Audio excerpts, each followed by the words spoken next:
सवाल ये नहीं है कि बस्तियां किसने जलाई, सवाल यही है कि पागल के हाथ में माचिस किसने दी. This is a question that India needs to answer. The government and the ruling party coined the term Pappu. You use it to denigrate, to signify extreme incompetence.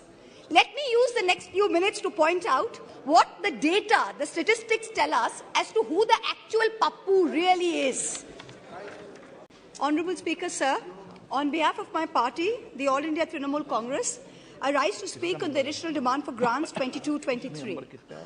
I begin by quoting the author Jonathan Swift.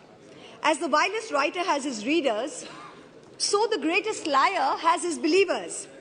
And it often happens that if a lie be believed for only 1 hour, it has done its work. Falsehood flies and truth comes limping after it. This government has us believe every February that this country's economy is going great guns. We are the fastest growing, most efficient global player. Everyone is getting employment. We're getting gas cylinders. We're getting electricity. We're getting pakka houses. This falsehood flies for about 8 to 10 months, and then the truth comes limping after it. And now we are in December, and the government says it needs another 3.26 lakh crores of additional funds over and above the budget estimate. The government and the ruling party coined the term Pappu. You use it to denigrate, to signify extreme incompetence. Let me use the next few minutes to point out what the data, the statistics tell us as to who the actual Pappu really is. NSO numbers were out yesterday. Industrial output has shrunk by 4% in October to a 26-month low. The manufacturing sector contracted 5.6%. Manufacturing is still the biggest generator of jobs. 17 of the industry sectors that make up the index of industrial production have recorded negative growth rates. Forex reserves have fallen by $72 billion in under a year. The Honourable Finance Minister yesterday during question hour mentioned how apparently 50% of FII inflows into emerging markets are coming into India. Wonderful. But her colleague, the Minister of State for External Affairs, just last Friday, in response to a question in this very House, stated that almost 2 lakh people, 1,83,741 people, renounced their Indian citizenship in the first 10 months of 2022. This exodus in 2022 takes the total number of Indians renouncing Indian citizenship under this government in the past 9 years since 2014 to over 12.5 lakh people. This year has already seen more people giving up Indian citizenship than any single given year. High net worth individuals are willing to pay up to $1 million to get citizenship of Portugal, of St. Kitts, of Greece. Is this the sign of a healthy economic environment? Of a healthy tax environment? Who's the Pappu now? There is an atmosphere of terror in this country with the sword of the Enforcement Directorate hanging over businessmen and high net worth individuals. The ruling party buys lawmakers for hundreds of crores, and yet members of the opposition represent 95% of lawmakers under investigation by the Enforcement Directorate. But forget politicians. They're tough. They can fend for themselves. Businessmen and high net worth individuals are soft targets. In the monsoon session, in response to a query from my honourable colleague from the JDU, Mr. Rajiv Ranjan Singh, the Finance Ministry informed this House that in the past 17 years, the ED has opened 5,422 investigations under the PMLA, but has convicted only 23 people. That is a conviction rate of a pathetic 0.5%. Since 2011, the ED has launched 1,600 investigations, 1,800 raids, and convicted only 10 people. In the supplementary demand for grants, I see that the government is asking for an additional 2,900 crores to buy land and ready-built accommodation, office accommodation for the Enforcement Directorate.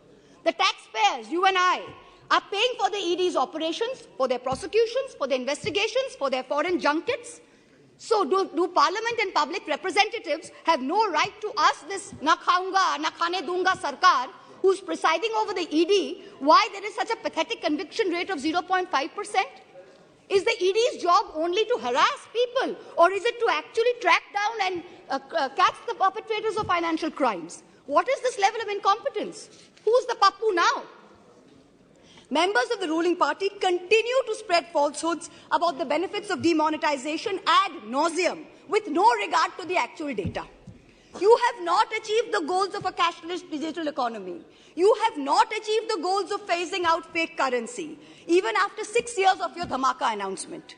Currency in circulation has doubled from 18 lakh crores in November 2016 to 32 lakh crores in November 22. Cash management company CMS's cash index for ATM hit an all-time high this Diwali. Cash is still king. Demonetization did not achieve any of the 3 targets. Who's the Pappu now? I've been reviewing the demand for additional grants, and there are various items in it that are shocking. From a total subsidy request of 1,09,000 crores in March, the Department of Fertilizers has asked for an equal amount in the supplementary request. Just urea alone is accounting for 86,000 crores. Phosphorus and potassium are controlled because they are nutrient-based subsidies. What is this government doing to stem the overuse of urea, which is killing the soil, killing productivity, and killing our health? What the soil needs is balanced use of fertilizers. Bengal has been promoting a balanced fertilizer blend of major fertilizers. And now we are suffering because the center is starving us of the most popular mix of NPK, which is the basal application for potato. During November 22, Bengal asked for a certain amount, and only 33% of our demand for balanced fertilizers was met by the center. Most of the urea-based subsidy is going to GAIL, because GAIL supplies the maximum gas to the fertilizer sector. When are we going to see the much-promised reform and competition in this natural gas sector? When are we going to see the promised transmission system operator, the unbundling of GAIL? Is the government hiding and protecting GAIL under the garb of providing urea subsidies to people? Nearly 2,000 crores supplementary demand is for large industry, whereas only 233 crores is for the MSME sector.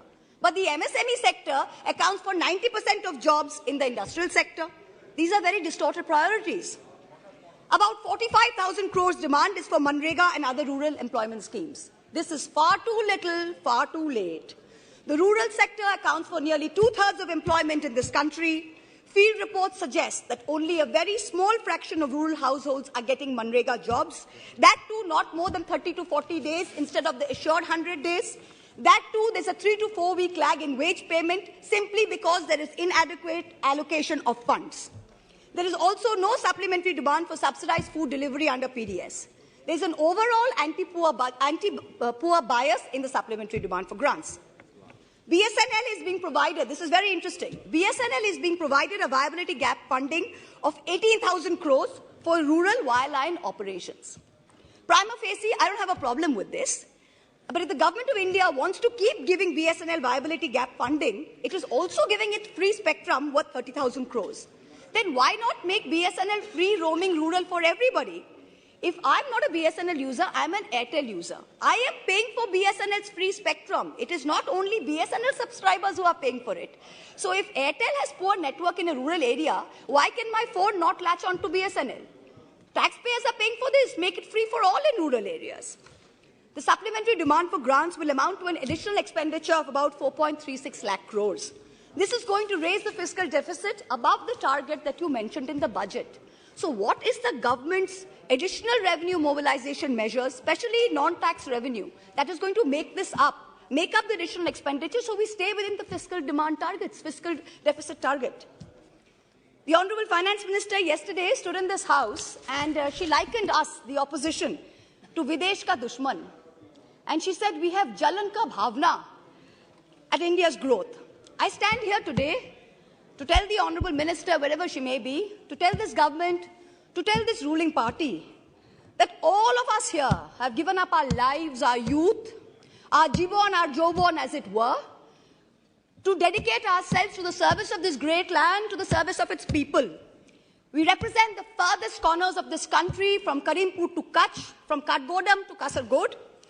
It is our inalienable right to ask the questions of this government. It is our right to question your incompetence. And it is this government's Raj Dharma that should make the treasury benches sit down, listen to our voices, and not react like the proverbial Khisyani Billi. It requires enormous courage and tenacity to simply stand up here and speak the truth, and we are doing it. In contrast, the ruling party is moving from one incendiary issue to another, from the division of Bengal into North and South, to the Citizenship Amendment Bill, to releasing convicted lifetime murderers and rapists just before an election, to openly trying to challenge the judiciary into submission. You somehow keep hoping that you will scare India into submission and you will keep winning power term after term. But it's not working. You just went to election in 3 states. With all your might, with all your resources, you won in only one. The president of the ruling party could not hold on to his own home state. Who's the Pappu now? A certain honorable MP from the treasury benches, who's given to trespassing in high security zones, who goads us all with equal measure of falsehood and fake bravado, yesterday took cheap pot shots at my state, the state of Bengal, with false claims of diversion of Manrega funds. To him I say this, sir, don't push your luck. I went to Mount Holyoke College. I worship Ma Kali. And I've been elected twice from a border constituency. In your lingo, I say to you, and this is not unparliamentary, don't take panga. A certain Jari Booty Baba says publicly he likes women in saris, shalwars, and also nothing at all. In the presence of the wife of a deputy chief minister of the ruling party, hand on heart, ask yourselves, had any opposition leader said anything remotely similar, you would have been baying for their blood. The ruling party does not denounce it. There is no outrage. A convicted murderer and rapist is publicly giving sermons while out on parole, and leaders of the ruling party are listening to it. You do not have the moral clarity to call out right from wrong. Who's the Pappu now? People tell me to keep quiet, to make peace in the name of soft Hindutva. I am Hindu, but I refuse to play soft anything. What this country needs is an elected government which plays hard morality, hard legality, and hard economics. No soft anything. I urge this government and the finance minister to take control of the economy. And I urge the people of India to take control over who they give the reins of this country to. सवाल ये नहीं है कि बस्तियां किसने जलाई. सवाल यही है कि पागल के हाथ में माचिस किसने दी. This is a question that India needs to answer. Thank you very much. Jai Hind.